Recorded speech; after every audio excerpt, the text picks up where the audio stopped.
রহমান রাহিম। ঘুরে ফিরে আমার দেশ, কত সুন্দর বাংলাদেশ। পাহাড়ি এলাকা, হাঁটতে হাঁটতে পাহাড়ের টিলার উপরে একটা মুদির দোকান বলতে বিস্কিট, চা, পান এগুলি এই ভাই বিক্রি করে। ওনার বয়স 65-এর কম হবে না। আসসালামু আলাইকুম। ওয়ালাইকুম আসসালাম। আপনার বয়স কীরকম হবে মুরব্বী? 65।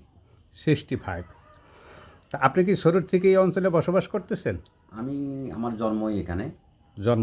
আমার জন্মই এখানে।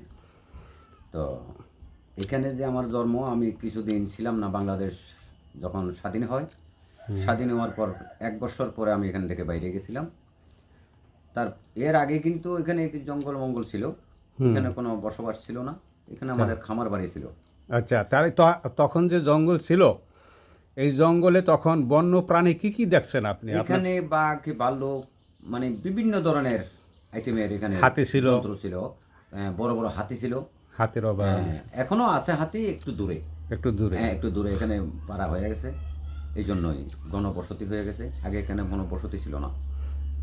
তা আপনি যে এখানে যে বসবাস করতেছেন, জন্ম এখানে, ওই সময়টা কি আপনার কাছে, আপনি যখন ছোট ছিলেন ওই সময়টা কি আপনার কাছে ভালো লাগছে, শান্তিদায়ক লাগছে, না এখন বেশি শান্তিদায়ক কোনটা?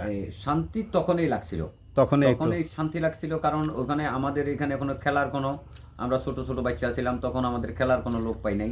তবে ফল ফ্রুট অগণিত ফল ফ্রুট ছিল, সেটা আমরা খাইছি। এখন এগুলি পাচ্ছি না। প্রাকৃতিক ফলমূল যেটা বিলুপ্ত হয়ে গেছে এখন। জঙ্গলে কতগুলি ফল ফ্রুট ছিল, ওগুলো আমরা এখন পাচ্ছি না।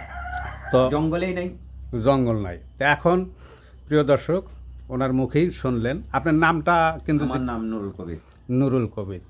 তাই নুরুল কবির ভাই 65 বছরের লাইফ এই পর্যন্ত উনি কাটাইছেন জঙ্গলে। এখন আধুনিক বিশ্বাসা সেই গাছগাছালি না থাকাতে ওনার আক্ষেপ। তা আসুন আমরা বেশি বেশি করে গাছ লাগাই, দেশ বাঁচাই এবং জীব বৈচিত্র্য টিকে রাখি। যে যেখানে থাকবেন ভালো থাকবেন। আর এরকম পাহাড়ে ভিতরে আগে মানুষ ছিল না, এখন মানুষ আছে। ওনারা এখন সবাই, এই যে ঘরবাড়ি হয়ে গেছে ওনারা এখন সবাইকে ভালোবাসবেন এবং প্রতিবেশীকে একে অপরকে সুরক্ষা দিবেন। আসসালামু আলাইকুম।